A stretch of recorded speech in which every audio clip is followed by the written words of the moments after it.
What's going on, Josh? We are back after a nice hiatus, thanks to COVID and both of our companies kind of needing our attention, staying very busy.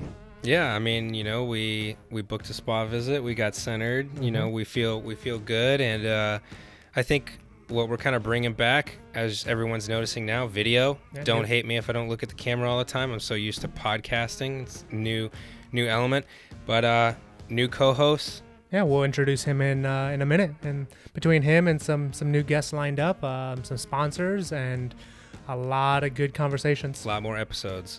Not just the once every couple of weeks. We're going to be doing more episodes, new content, new topics. I think we're going to, giving the people what they want. Yeah, which is Filmmakers' Guide to the Industry. Yeah, for all you guys that don't know. Well, now Filmmakers. You know. All right, let's get started and introduce our new co-host. Stu McLaughlin with us.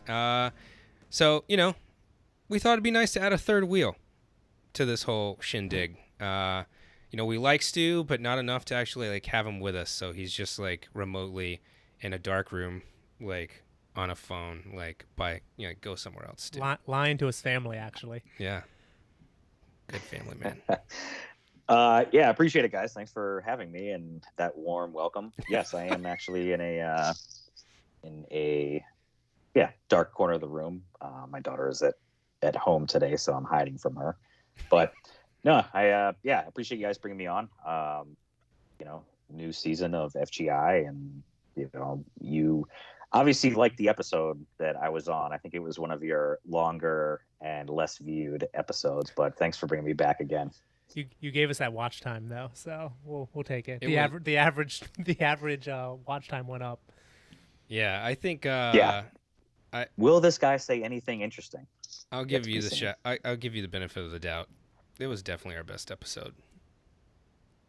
Low key, but yeah, maybe one of you guys chose that in the later segment to revisit. So yeah, yet to be seen. We just knew the whole time after that episode. We're like, man, who's really got it out of all these episodes that we did? We should make that guy the co-host. That's what we said. Yeah, and since then, my old boss, one of my mentors, Jimmy Duke, is now a podcaster. Is he? He does it so Nice. regularly. He put a little Duke Meister. I know, right? Just so he wasn't available. I liked him. He's cool. I liked the Duke. Yeah, you were Stu's who showed up when we rolled the whiskey bottle down the street. He's the guy that popped out after it. So I was a close second, though. Yeah, need podcasting co-host. I saw Josh on the side of the road, and I pulled over to help him. Just had the cardboard sign out there with the speaker and the... Oh my God! Please. Yeah, the boombox cardboard sign. Need help. All right. Well, we got three of us now, so that's the beauty of kind of the new format of FGI. Not only are we doing video, which we've already awkwardly acknowledged 2 or 3 times, and we'll continue to do so because it is very weird to have a camera pointing at us right now. Yeah, after 30 episodes of just audio, no one having to see my face, I kind of liked the podcasting side of it because I didn't have to do anything. I could just show up in pajamas if I wanted to. Now everybody understands my trauma from all the past episodes. Good point. That's why we stopped. I mean, Josh, you still can. You still can show up from there. Everyone's maybe I should home. maybe I should just, well, we're not at home. Maybe you are. Yeah, you're definitely at home. Yeah. So, Stu. You couldn't tell with this nice background. Yeah, the fan. Remind everybody who you are and why are you moderately important? Well, thank you. Why am I moderately important? Well, since you guys are on the, you invited me on the show, so we're sitting in the high tower. Yeah, it's somewhere in there. So, yes, Stu McLaughlin. I'm happy to be here on some of these episodes coming up as well. I am the director of creative strategy for TheRiot Agency, and I am also an executive producer at Greenlit Entertainment, which is a EPK behind the scenes entertainment property marketing company. Josh and I started that, many moons ago, and we've worked, Kevin as well too on a many co-production everything, and yeah, it's I'm happy to be part of the conversation and the reboot of FGI. I think all of us kind of bring something uniquely different. I always enjoy talking to you guys and, you know, picking your brain on, you know, your specific expertise. You know, Kevin, you know, production and just, you know, overall media and what we're into now. Josh, same thing, Greenlit, the whole deal. I think there's going to be some good episodes coming up. So. Yeah. So, I mean, Greenlit, one of the many like drunken, you know, Ideas. alcohol-induced ideas that me and Stu have had over the years. I don't think that. No, I don't think. I think that was a realization. That one. Maybe you're right. Actually. Yeah, no, it's good. I like to add some humor to everything. Most of my stories are probably not true. Everyone should know that now. But yeah, I mean, it was kind of like a result of the, you know, like the film festival circuit and kind of what we learned from that. Which, you know, there's a lot of heat that film festivals get, but in the grand scheme of things, if you utilize them properly, there is something to be learned and gained from at film festivals. Exactly. And like, I think the biggest thing was just kind of what we heard.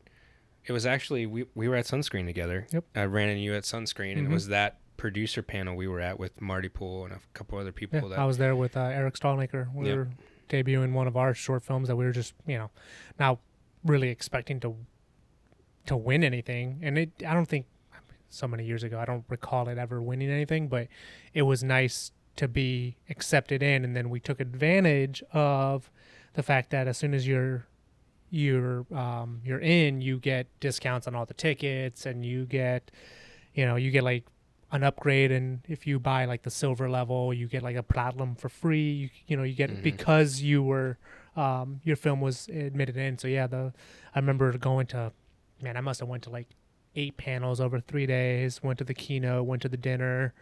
It was a long time ago. At this point, but you know, it's just because of that, like, we reconnected. We had been introduced at that point 2 or 3 times lightly by Andrew Artosky, who was... Yeah, you had come and done some camera work for us when me and Andrew were at another agency. Yep. I think it was like, at that point, I think maybe 2 jobs. Yep. And then ran into you at that film festival, and it was like, oh, hey, again. You know, so it was just kind of that reconnection and, you know, being like, oh, well, we're both in the same producer panel and clearly interested in the same thing. And then that kind of, I think after that, you finally allowed Andrew to officially book me, because you probably were fighting him at that point a little bit. Why would I have been fighting Andrew to book you? Because you fight Andrew on everything. That's just because I like to give Andrew a hard time. Yeah, so then at my demise, like, I was getting, are you sure you want to hire this Kevin guy? I just like to see the information overload that happens in Andrew Artosky's brain. Like, it's very entertaining. You know? Very entertaining. I was just on a job with him, 2 days ago over in Orlando. I was cam opting for an agency out there, and he was the gaffer. So. It's a perfect opportunity to give some kids out there a little bit of learning on Titan tubes. Oh, yeah. It's a little learning lesson from Mr. Andrew Artosky. Don't put your Titan tubes in the case on standby. Yep. Andrew. Yep. Opened up the case to see all my Titan tubes are still on in standby mode. Drained like 20-30%. They've just been chilling for the last 2 days on standby mode. It's like, all right, cool. I guess that's how we're doing things. Unprofessional. It was probably one of his grips that did that, but still quite entertaining. I mean, you can't just say it's one of his grips. It's his department. It's his department. He's department head. Supposed to put eyeballs on everything. In his defense, he did have me as a key grip for how long? Oh, God. Those were probably bad years. I mean, you and I almost went fisticuffs a few times. Did we? I felt like it. Everyone thinks that about me, though. Yeah. No one thinks I like them. They all think I want to fight them. It's just like, no.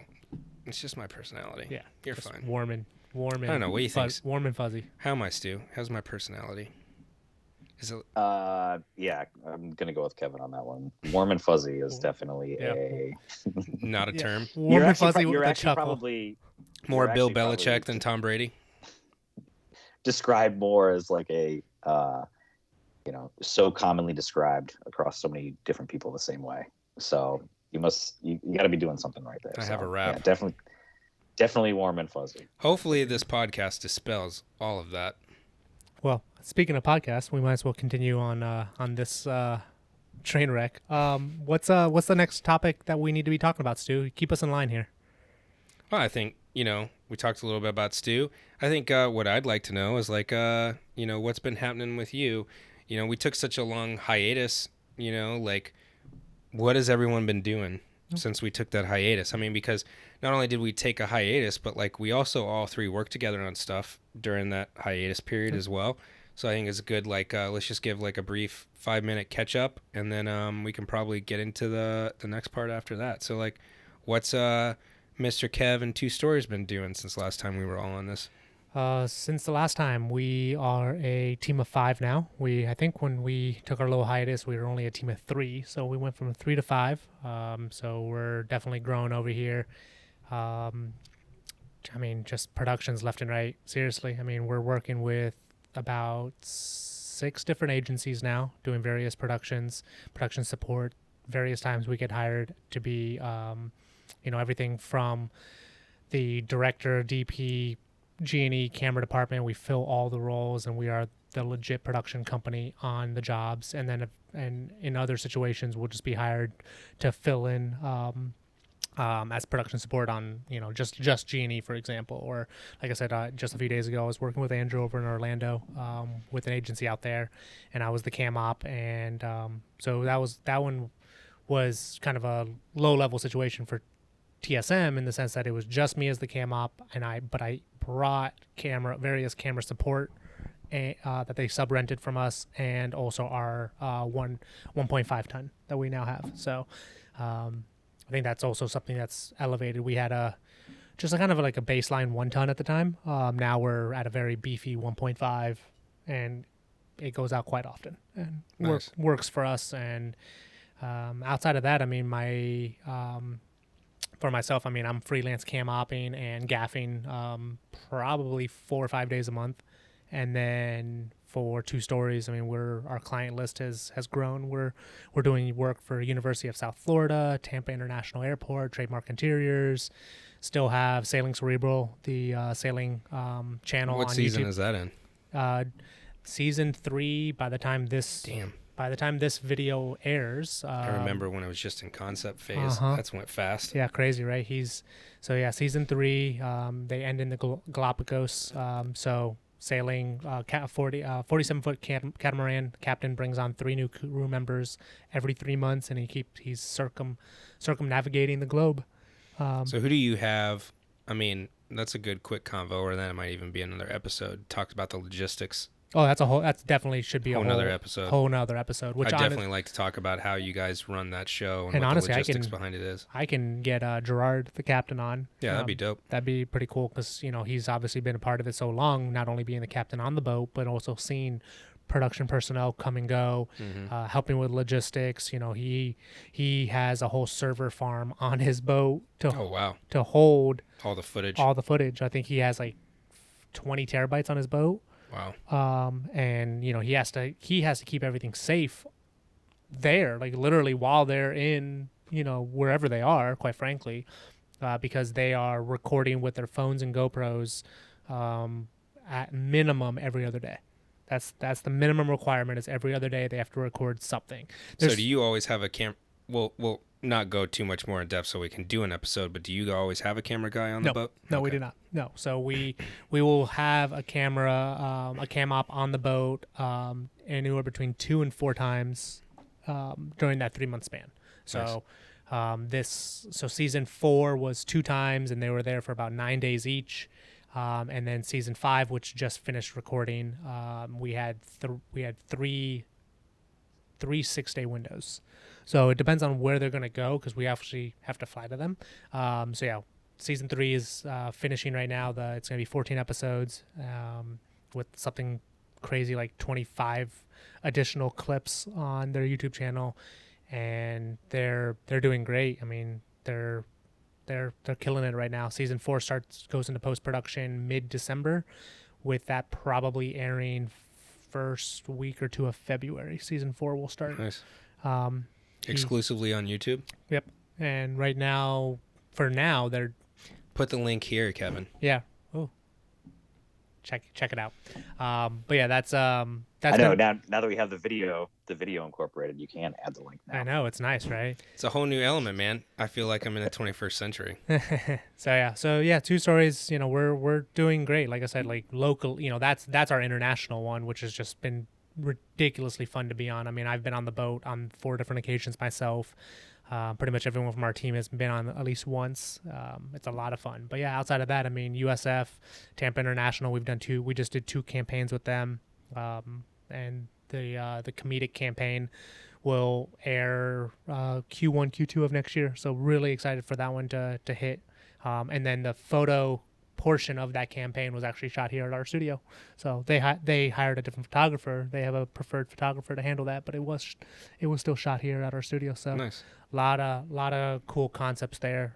They're really kind of leaning into like the Geico commercials where there's a comedic element, but not overly trying to sell their product, not even product, their service. Their service is they just want people to fly in and out of One of TPA. the best airports in the country. Seriously. Do not play me on that.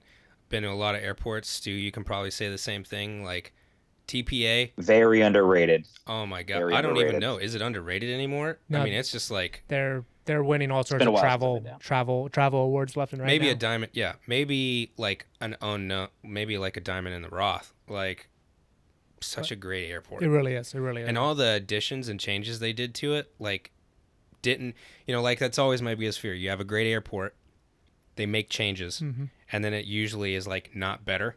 Yeah. They made all the changes and It's just different. it was just different, but it wasn't worse. It was a little bit better in some cases, but it was just still the quality of TPA, and I was like, damn. Yep. So, but yeah, Giant flamingo All right, guys. You can catch Josh's review of all TPA the airport. domestic, of all the airports on his other podcast. On Wednesdays I give all the new flights incoming and outbound. So. Yeah, exactly. All right. So either way, gentlemen, Kev, that's awesome to hear. Thank you for the recap. Like, and I know we'll be diving into a lot of stuff with 2 stories over the next couple episodes. Oh, And yeah, I mean, that definitely sounds like a sweet one to feature. I think, as we build this and get into it, I mean, all these little aspects of, the gear that they have to put on you're out there on a boat and just doing the whole deal. Like that's cool. So, kind of wanted to get into our next segment that we have here. I mean, you guys, I think last aired in end of 2020. So, obviously that it wasn't that long ago. No, that was long I ago. thought we ended in like the middle of 2020. No, the it was fact that we definitely made end. it to the end. Yeah, I think it was. I 2 think it was years. October, August, or Ooh, yeah. so So a full 2 years. we're kind of coming. Yeah, it's gone quick, and I had think a kid since then. You had a kid then.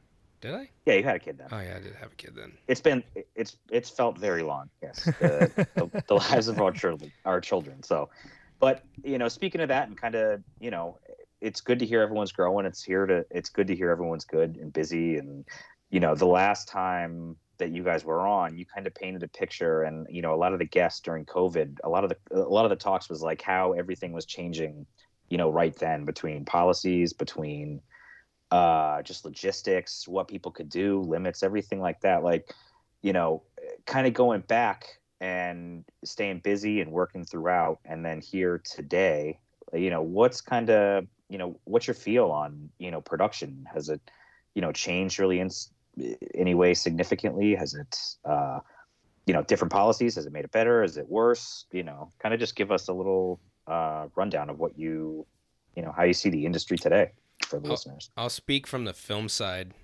You can talk from like commercial and other side. From the film side, I mean, it's definitely added an additional cost. Yep.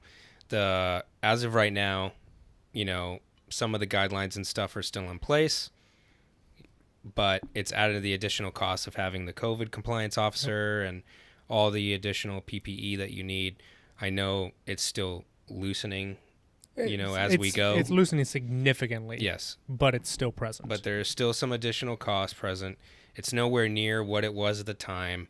The cost is nowhere near what it was at the time. So not only has that all loosened, but the costs of all that have come down.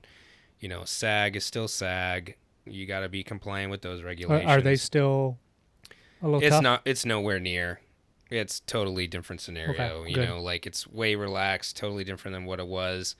But like I said, stuff is still present. Costs are still there. It's not completely gone. And so, like for example, my wife's a costume designer in the industry. She is probably way more active than I am because what I do a lot of now is like prelim budgeting and producer work that I'm doing from home. I'm not on set as much as I used to be, but she's on set all the time still. They're still asking for PCR tests, but they're doing them from their locations now, because tests aren't free anymore. And so they're doing tests, or you got to provide a at-home test to show that you're negative. And then, they've got some productions have mask policies, some don't. And that's and then some of the bigger ones, you're still testing, every so often. But that's really it. Yeah. Last year alone, I probably had to get tested. And when I say last year, I mean 2021. I probably had to get tested a good 40, 50 times. Yeah. And this year, 2022, I'm probably at like 5. Like, seriously. 4, maybe 5. Just a lot of places not requiring it anymore. Because, you're a little bit different setup because since you have clients, you're based on what they want. And if a lot of them don't really want to do it. Yeah, but even the agency jobs, like the one I just referenced, the one in Orlando just 2 days ago, like I didn't have to do anything for them. Yeah. But that same exact client 6 months ago was you had to get tested, and it was masks on set. That exact same agency. So in 6 months, they went from still, requiring it all to here we are 6 months later, and they were like, no, we good. Yeah. They passed that threshold. And 6 months ago, they probably could have loosened up, but for whatever reason, they didn't feel comfortable doing that. And it could have been their client could have also been mandating that, because obviously it's an agency and they have their own client. Bigger companies have been less willing to relax the guidelines and the requirements than smaller companies. Yeah. So, and it was one of the reasons why Tampa International, we did 2 campaigns with them, the comedic one I referenced a second ago, and then we did also their new parking campaign, because they opened up a new parking garage and new entry raised into all their short and long-term parking. Don't get us back on TPA, I know, dude. right? God. But that was one of the reasons. Make a note to myself to see about TPA sponsorship. One of the reasons they were waiting was for the regulations to die down, because they even admitted that it would kill their budget. I mean, they had pretty sizable budget for both those jobs, don't get me wrong. I mean, actually very fair numbers, but that just would have added another layer that they didn't want to incur that cost. Right. And cut into their budget. I think it's safe to say that, like, from a film side, you don't really have to consider it all that much anymore. No. I mean, you got to have your budget line item for it, but you're hiring a COVID compliance officer who in some cases could also be your set medic. So if you're hiring your set medic, you've got your CCO or your CCO, and that's really as far as I think about it anymore. I just have a budget line item. I know someone's going to have to be hired, and I put some line items for tests and things like that if it's a film, and copy paste. That's done, man. Like the rest, not all these hand wash stations anymore. We're not individually bagging the lunches anymore. Like buffet lines are back. Like, so it's getting pretty close to business as usual again, I think. So when the buffets are open, dude, it's a win. Yeah. It's a win. It's all good. So it's interesting, because that's kind of the biggest thing that you're noticing now, being an office man. What I'm definitely seeing. Was that for all those out there? Was that a punch in the gut? Was that derogatory? Was that Kevin taking a swipe here? I'm just talking. So what we do on podcasts, we talk. Yeah. I'm hurt. When Stu, you brought this question up to us a few days ago and kind of think on it, the 2 things that really, really came to mind for me was the fact that vertical video has taken off, leapt off significantly. To the point to where Adobe has like templates for it now. I know, it's so funny. And I've seen people recording the camera vertically and spinning it. I'm like, oh my God. Today, I got my guy Ryan in Orlando doing a shoot came up in a shoot, and the specific requirement was to ensure that the camera can go vertical on the gimbal. Yeah, I have that's a great point that you brought up, for sure. Definitely since 2020. How much of a dinosaur am I by being perturbed by that? I guess I'm such a cinema purist. This is not cinema, so you know. For sure, that's probably how we all grew up, and you know how our brain makes sense too. You know, even going to the square, which is a format that's, you know, pretty universal now, like across everything. No one has their own little custom ratios and everything that you have to do. You know, you shoot different, you think about it, but yeah, no, for sure. I mean, you know, camera rigs now, I've seen it where just, you know, the guys will have an arm, you know, just right off the cage, and just have like have their phone attached right to it, and just 4K, you know, pop the same if you can, you know, just if you can just grab the content. So yeah, interesting the piece. Square, I'm still bothered by the square. I'm okay with the vertical now. I mean, 6 months ago is kind of when I turned the corner, but how is square like a fun way to watch anything?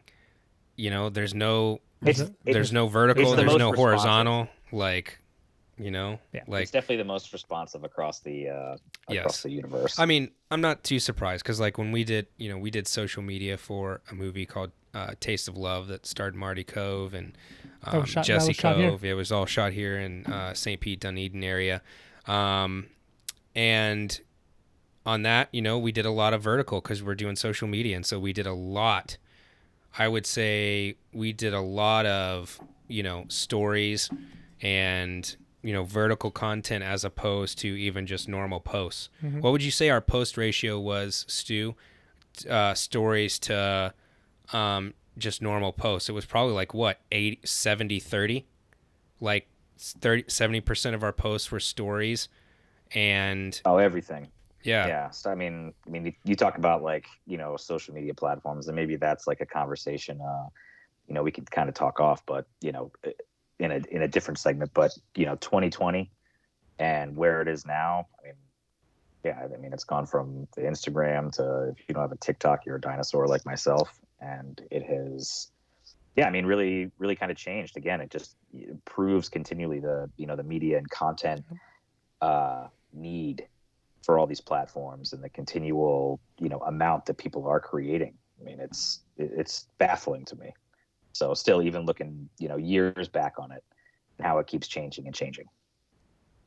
Evolving, I guess, is a better word. That's the evolution of it. So with that, my second point was on Meta, so all of the social channels that Meta owns, upwards of 80% of the video content is digested silently. That's why everyone puts subtitles and text on it. It's because, I get it.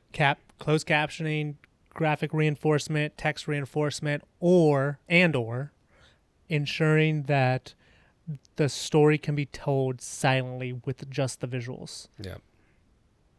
I get it. That's something we've started doing a lot, is having to consider the subtitles and stuff, and, you know, add that and check it and integrate that in graphics. A whole lot of stuff that we didn't do, you know, a year and a half ago. Yep. So it wasn't, you know, we might have done it in certain cases, but like it wasn't basically a requirement like it used to be. Yep. So. Yep. So, and then because Go ahead, Stu. Go ahead. No, Stu, go ahead. I was going to say, it's a nod back to it. I mean, you think about the person, like, you know, on their way to work, like on a subway, just how they ingest their stuff. You know, it's a 5 or 15 second ingestment of watching stories, flipping through, you know, the service, you know, maybe with headphones, not. So, you know, it's kind of like gone back to silent movies. Like, how do I get this thing in 15 seconds with no sound? And, you know, text has come back as like a very important element, you know, in it. It's not just the visuals. Yeah, I mean, I'm guilty of it. I'll have music playing and I'll just start doom scrolling on a social channel just for 10 minutes of mini entertainment, because maybe I'm waiting for a phone call to happen, or, you know, the kids are just a few minutes away from getting home, and I'm just like, let me just kind of somewhat shut my brain off, but I'm listening to music. And you got something else going on in the background, and you don't want to interrupt it or whatever, you know, like you're just scrolling with the sound off. I think we're all very guilty of this, and it just shows that it's here to stay. So between the vertical content and the silent content, it's a new day and age for content. Yep, definitely. Yeah, Yeah. that's a. Go ahead. I was gonna say I have a the point that I brought in bringing to the table is almost like the exact opposite to where you're talking about consuming media silently and watching and how you have to learn it. My thing was the return of the summer blockbuster. Is it here to stay, or is it here just on a whim? And I bring that up, obviously, Top Gun Maverick, huge movie this summer. Such an outlier. Like, yeah, I mean, very, again, it was originally supposed to be 2019 launch, and it got pushed back to production at first, and then got pushed back, obviously, through COVID. And, when everything was opened up, like, did it hit just the right audience, the right time? Everyone needed something like that. I mean, obviously the visuals and, everything that it brought to it. It was my first movie back to the theater after COVID. Really? Okay. Yeah. So I went without seeing a movie for that long. No movies at all. No theater movies. Touche. Yeah. No theater movies. That was my first theater movie back.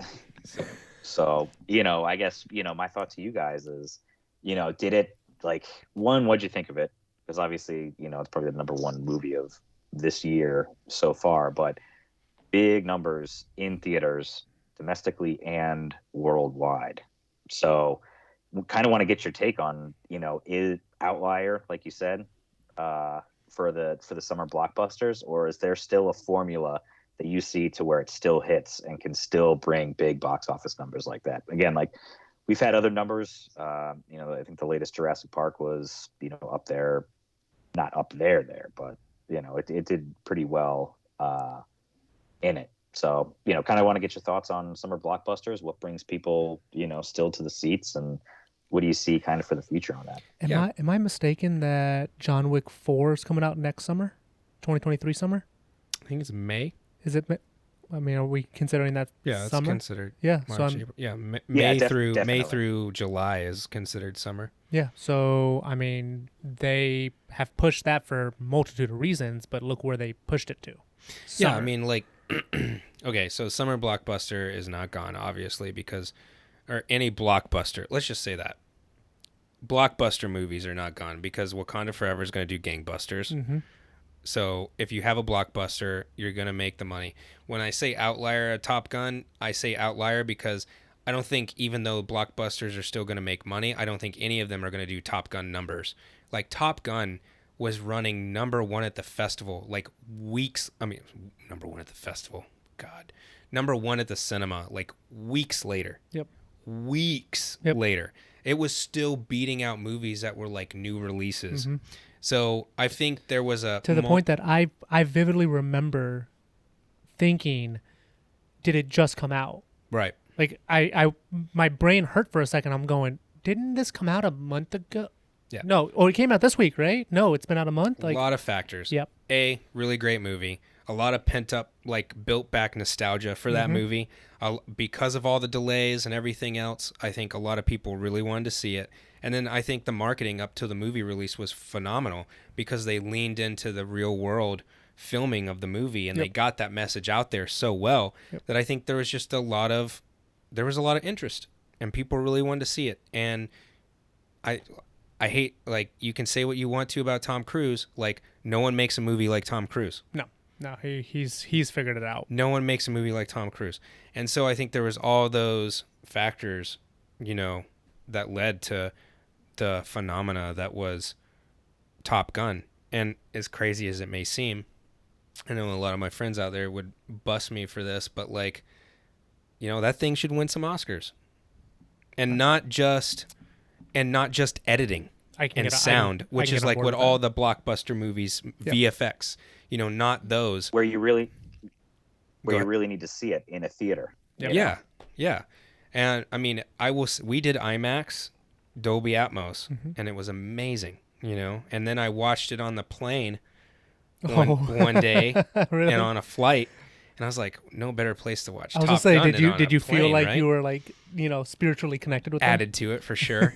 But not still a great movie to watch in any aspect, but not the same experience. Yep.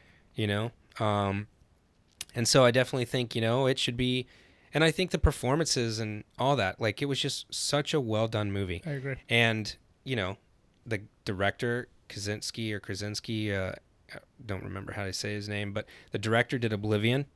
Oblivion was another case of, like, just a really well done movie. Story wasn't the greatest, but, like, Tom Cruise and him together made a phenomenally created, like, all the tradecraft and everything that went into that movie, all the below the line skills people were executing at the top of their game for that movie. And then it was the same for this movie. Yep. And I just put Oblivion on my watch list on Netflix. you haven't seen it yet? No, like 3 days ago, just to rewatch it. Oh, just It rewatch. popped up on my, I'm curious. I want to do a rewatch on it too. Yep. I'm curious as to how I feel about it on a rewatch. It showed up as, recommended, like, I don't know, 3-4 days ago. I'm sure I'm still going to not like the story, but Yeah, it's a little wonky of a story, but I'm also in agreement that it's worth a rewatch. tradecraft wise, looks, sounds, Yep. score, all that stuff, amazing. The principles behind the movie is Yeah. great. Like, I like how, they're,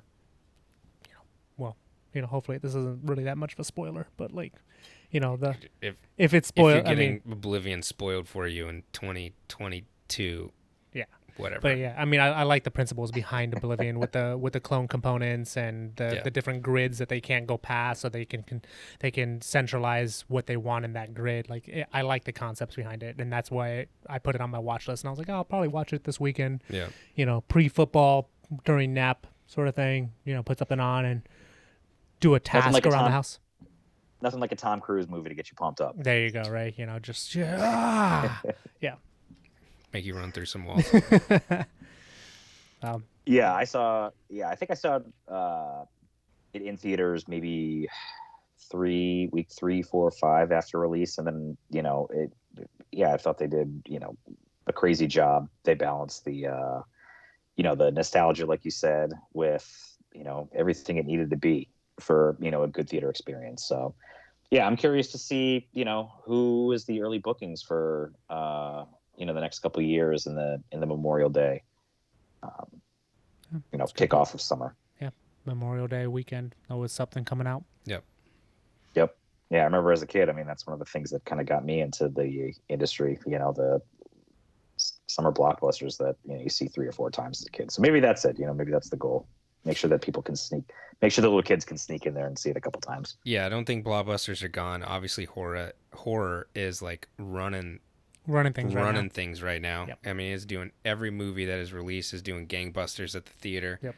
And so I still think people want that theater experience, right? I don't think that's dead. I just think you're going to find less types of movies at the theater.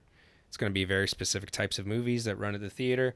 They may run longer, which I'm not against, because, a 2, 3, 4 week run is not enough for me. I can't always get there in that window. Not at all. Not with kids. Yeah, it's not happening. And work, like life. So I think longer runs and more ways to watch and all that will be, kind of how the theater lives in the future, but I'm all for, like, less volume and more quality at a theater too. Like, if there were more screens that were IMAX and Dolby and less screens that were, like, week 6 and you're in there and it's a 50 person theater or whatever, like, I'm all for more, the bigger experiences that make me feel like I'm going to the cinema for something, and just reduce all that other stuff. Interesting. So, but start talking to them, the execs. Let them know. Yeah, your thoughts. I'm gonna send them an email tonight. Perfect. Love it. They're probably listening right now. So thanks for the, we appreciate the reminder. So you got Stu and I's trends. What's yours? What are you noticing? I mean, trends. Well, that's kind of what we're talking. It was his blockbuster, my vertical. I would say contribution? I would say streaming. Like, who's the streaming service or the company that you guys think gets bought out next year? Ooh. Who buys what streamer or who buys what company? Like, obviously, obviously the top of my list is Lionsgate. I think someone could buy Lionsgate. That's a good point. There's a option of, like, I probably would take an act of God, but, like, Paramount and NBC joining to make their streamers one thing. That's true. And didn't I just see recently that CBS? No. What streamer was up and running for like 3 weeks and had to close shop because they lost all their investors?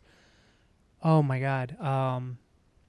It was like yeah, it was a super low level streamer. Don't get me wrong, but like they Interesting. Yeah, I don't remember that one. My goodness. on the flip side of that, Yeah. it was actually announced, I think yesterday or just recently, that Disney Plus, in terms of subscribers, and I think this includes ESPN Plus and Hulu. Yep. It took over Netflix as like the number one. Netflix right now is on the kind of on the decline. Yeah. Whereas other streaming services, Paramount Plus, doing great. So we have a couple of those things. I'm guilty. Through association. It wasn't. And yes, you're right, Stu. But it wasn't who closed down shop. It just dawned on me what it was. HBO shut down like something crazy, like 1,000 of pieces of content, because the numbers weren't working in their favor, and they had to remove like something crazy like 1,100 pieces of content off their platform. That's what it was.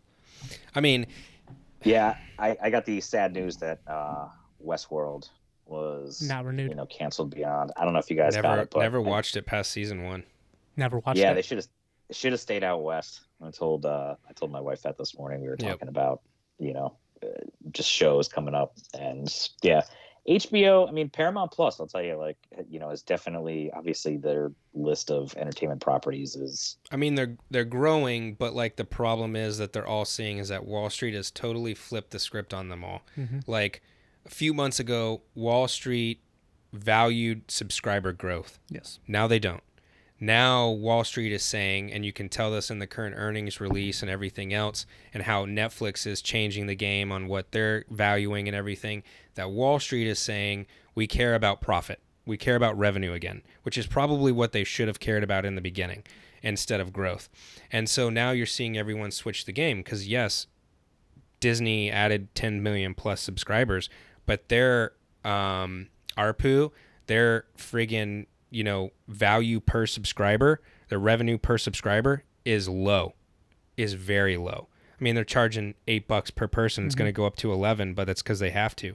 So, you look at places like Paramount and Peacock, Peacock's not performing that well, but they're really what they're doing and the amount that it costs to make these shows. Yes, they add some subscribers, but they're not really doing that well. There's a few. If Disney's struggling, everybody's struggling. I would call Disney. I think most people would consider Disney Plus a success. So, well, since the launch, when they launched in a very unideal time. I mean, they launched end of 2019, and sure enough, we all know what happened early 2020. So it was just quite frankly shit timing. They couldn't predict it, and they've overcome that, and now look how massive the platform is. I mean, we just updated our subscription to include Hulu, ESPN Plus, and Disney because it was more conducive to our family. Yep, we've got the bundle. Yep. I think that's another thing that happens. I also go ahead. Also have the bundle. Like I think that, to your point, I think that maybe it happened at like the right time, because I remember it was like the fall, and then everyone was at home. And I think, Josh, exactly kind of what your point to, Wall Street focusing on growth, like, naturally that's what, kind of fueled, throughout the pandemic, a lot of the mostly inflated growth. Yeah, they didn't really care about what they spent on stuff at the time or what their profit was, because all they needed to do was add subscribers. Well, not now. Yep. So, but I think the bundle worldwide, I think the leader. I think in the news, and maybe we can get back to it, but I think it's somewhere around like the 300 million worldwide subscribers, either Hulu, an ESPN Plus, or a Disney Plus, or all three. I wouldn't be surprised if eventually Hulu is like another square tile on Disney Plus, and that's where all the Hulu originals are, and they lose all the other stuff, or you can get your live TV on Hulu Square, and it's all just brought to the Disney Plus app in order to inflate and grow those subscribers to that app. Yep.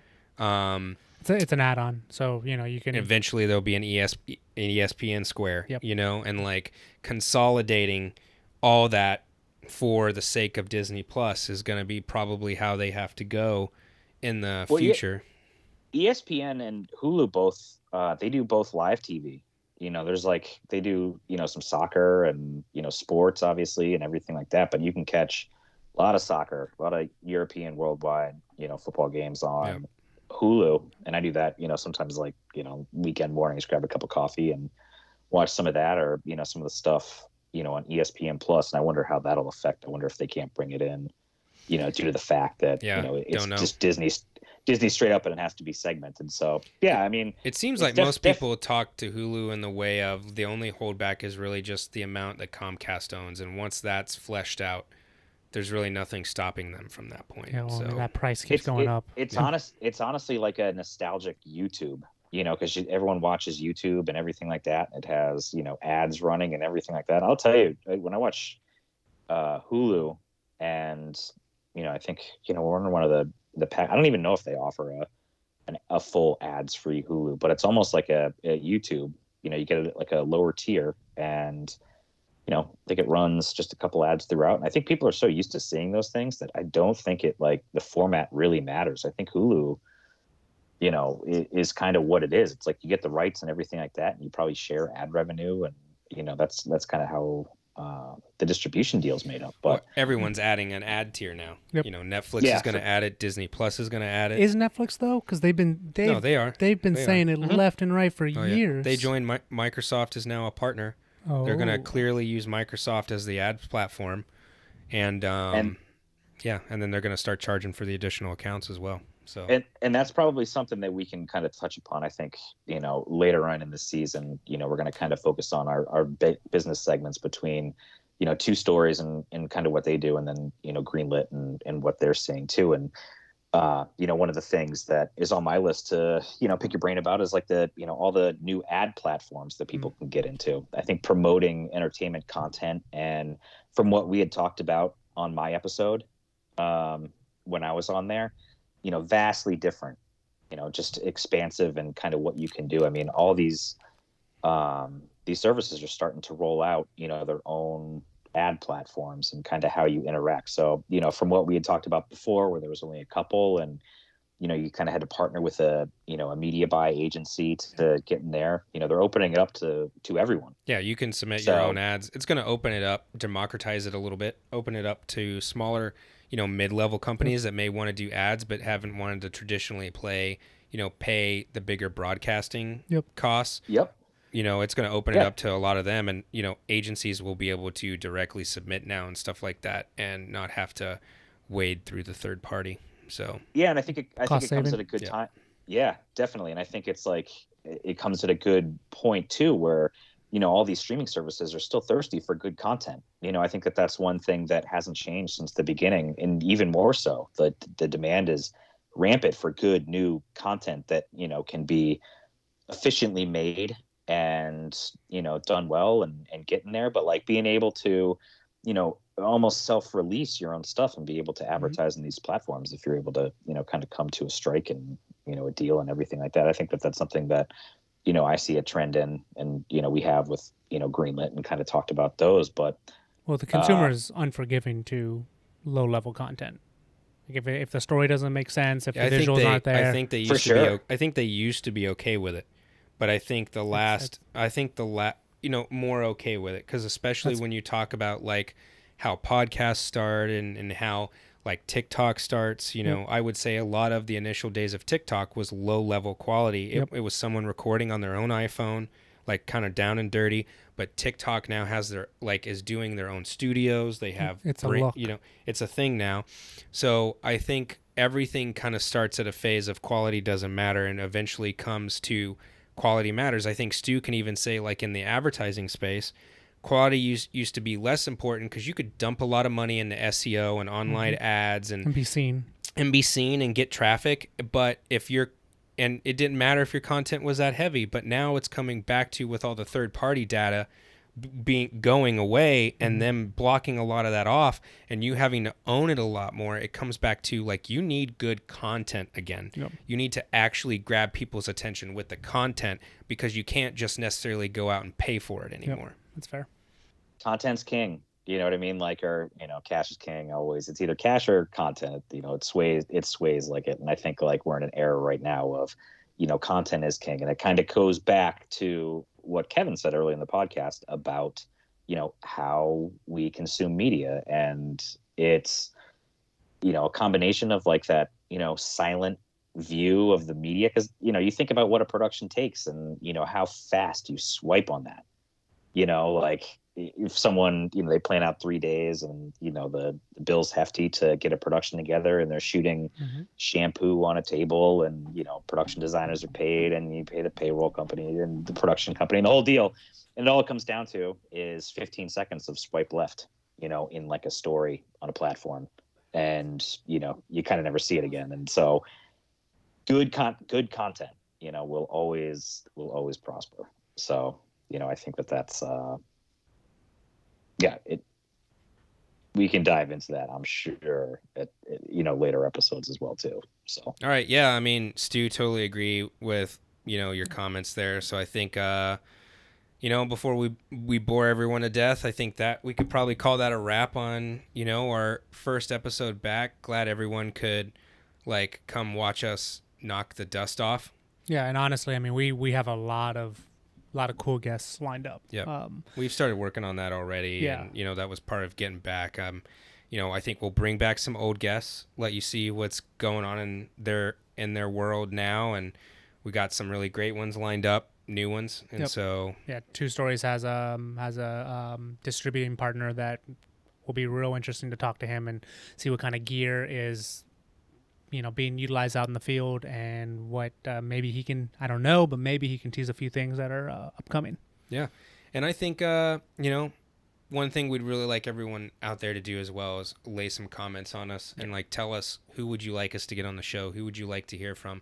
Obviously we were able to get some really great people on the first season, DP's Brandon Cox, Seamus Tierney, we had Randy Greenberg, executive producer of The Meg. We had some pretty heavy hitters. Right. And Rap Book. I mean, those episodes were immensely popular. Yes. And I know personally, we both talked about it. We were saying like, it's useful to us, but is it really going to be useful? Tell us elsewhere? who you guys want on.